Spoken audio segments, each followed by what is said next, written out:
Assalamu alaikum, peace be upon you, brothers and sisters. In today's video, I'm going to be showing you guys my own method to remember what I read from books. So let's get started. So the method that I like to use is something that I like calling the ALAP method. The ALAP method. And what this stands for is acting like a professor. Acting like a professor. So what you're going to do is you're going to get the book that you're going to read. All right. So here I have a crash course in the U.S. Constitution. All right. You're going to pick a sentence that you're going to read from the book. Okay. I pick a sentence. There was a sentence here I wanted to read. Okay, yeah. So you're going to read the sentence. Then you're going to stop. You're going to put down the book. And then you're going to write it on the board. And you're going to imagine yourself to be a professor that's giving a lecture. Okay? So it says here, each of the 13 colonies developed their own distinct ideas of religious toleration over time. So what I'm going to do, I'm going to put down the book. Okay? And then, let me erase this. I'm going to write down what I just read. And I'm going to act like I already knew this fact. Okay? So I'm going to say, each of the colonies, and I don't need to necessarily say everything that I just read, each of the colonies, okay, developed their own distinct ideas of religious toleration over time.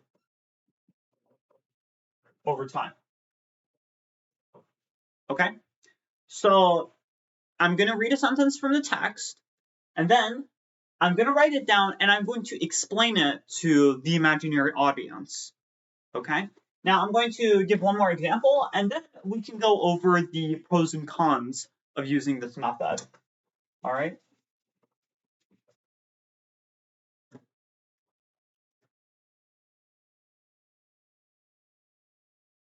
So let's read another sentence from this book. Okay. The United States was founded as a federal republic. So I read the sentence. I'm going to close the book. I'm going to get my marker. Ideally, it would be good if you had a whiteboard and like a marker. Okay. I'm going to write this down. The U.S.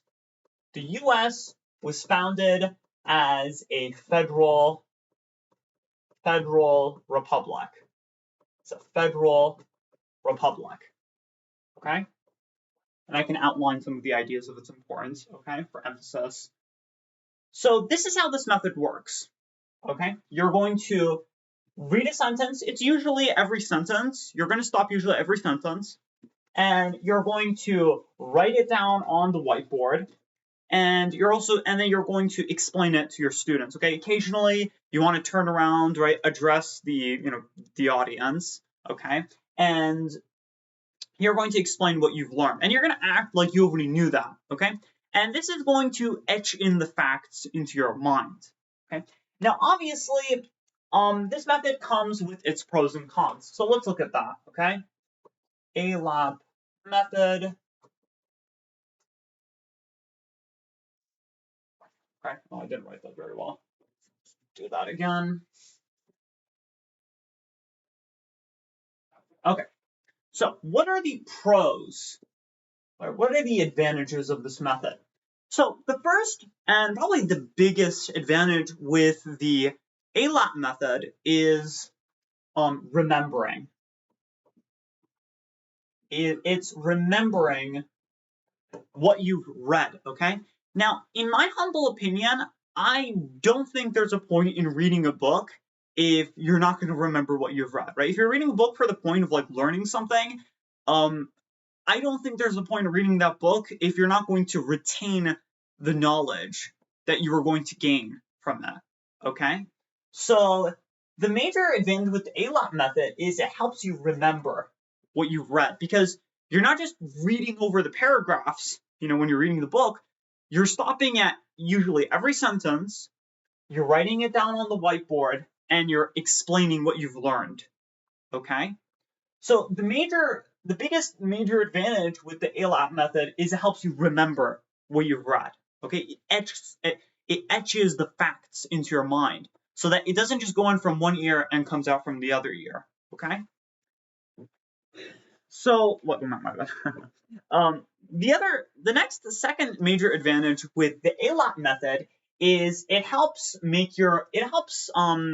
piece together your thoughts in a congruent or cohesive way, okay? In a congruent way. Okay? So, if you're reading a book, you might understand what the book is telling you, but you might have had that experience where like a family friend or a friend asks you like, what was that chapter talking about? For what was the book saying? And you just read the book and then you're unable to really explain it. You're like, well, and yeah, you don't really know because you've read the book, you understand what the book tells you, but you haven't had the ideas cohesively pieced together, okay? So the ALAP method helps with making your ideas congruent, making the ideas from the book that you've read congruent, because once again, you're stopping, you're writing it down on the whiteboard, you're explaining it, right? And in the process, right, you're not going to always like understand when you're writing it down, right? Sometimes you're going to stop, right? You're going to try to understand it. You're going to make mistakes. That's fine. But the ALAP method helps you to connect the ideas that you've heard so that it's not just a hodgepodge of different ideas in your mind, right? It's not just like this hodgepodge, this messy disarray of ideas that you're just taking in, okay? Even if the book is articulating it in a good way, when you're taking it in, right, it might be in a disarray, okay? So using the ALAP method helps make the ideas congruent so that it helps connect them, okay? So that's the second advantage with using the ALAP method. Now, the third major advantage with the ALAP method is it helps you to it helps you remember, helps make your thoughts congruent. It helps you to understand. It helps you to understand, okay? Because when you're reading a text, you might not always understand what the text is saying. But and here's the thing, right? If let's say you're reading a paragraph, right? The paragraph is saying something you don't really understand, and then you just go on to the next paragraph, all right? Chances are you probably still don't understand what it's saying. So just taking a moment to stop, writing it down, and explaining it, right, can help you understand what the text is saying, okay? So this is the third advantage with using the ALAP method. So to briefly summarize, it helps you remember what you've read, it helps piece together your thoughts in a cohesive way, and it helps you understand what you're reading, okay? So, of course, the ALAP method also has its cons. It also has its disadvantages. So let's take a look at that. So, the first disadvantage with the ALAP method is that it is very slow. It is very slow because you're stopping at generally every sentence. You're stopping at every sentence and you're trying to understand. You're writing it down. You're speaking about. You're talking about it. Okay, so it is very slow. Okay, and when I've used it, okay, I'm only able to, let's say, read a handful, like just a few paragraphs at most before I get tired, okay? And that's another thing about the ALAP method. It's also very tiring, okay? Because you're not just speedily reading the text as you might usually do. You're taking your time and trying to understand what it's saying, okay? So it's slow. It's also tiring. And the third disadvantage with the ALAP method is it's also rigid. It's very rigid, okay? It's very rigid. So what I mean by that is if you have like a reading goal, okay, like you have a reading goal, like I'm going to, for example, read 2 books this week, or I'm going to read a certain amount of books this year, the ALAP method might be too rigid for you.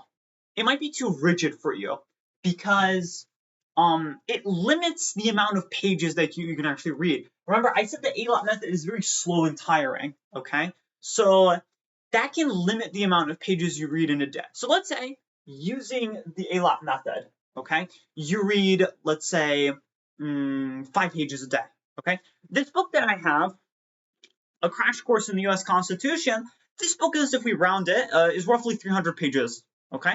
So if you're reading 5 pages every day using this method, and the book's 300 pages long, it is going to take a considerable amount of time before you're finally able to finish the book, okay? So that is the third disadvantage with the A-lot method. It's quite rigid, okay? And it might be difficult for some of you who have like certain reading goals, okay? Like, I want to read this 2 books this week. I want to finish this book in like a certain number of days, okay? So these are the pros and the cons of the A-lot method. If you like the perks that come with it, you can, if you like the advantages, right, you can use this method. However, if you think the disadvantages outweigh the advantages, then, by all means, you can also not use it, okay? Now, what I will say is that if you're a slow reader, this method can work for you because, with this method, right, you're taking your time trying to understand what the text is saying. You're also taking your time to remember, right, piece together the different ideas. So if you're like a slow reader, you like taking your time, you're not in a hurry, this method can work for you. But if you're like a fast reader, like you read books very quickly, you like reading multiple books, okay? Then this method might not work the best for you, okay?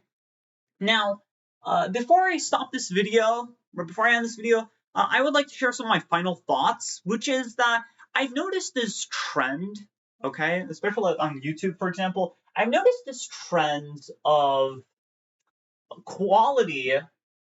Well, actually, no. My bad. Quantity over quality. Okay, quantity over quality. Okay, so I've seen this trend where people are focusing more on, and I might be wrong, but people are focusing a lot about how many books they read.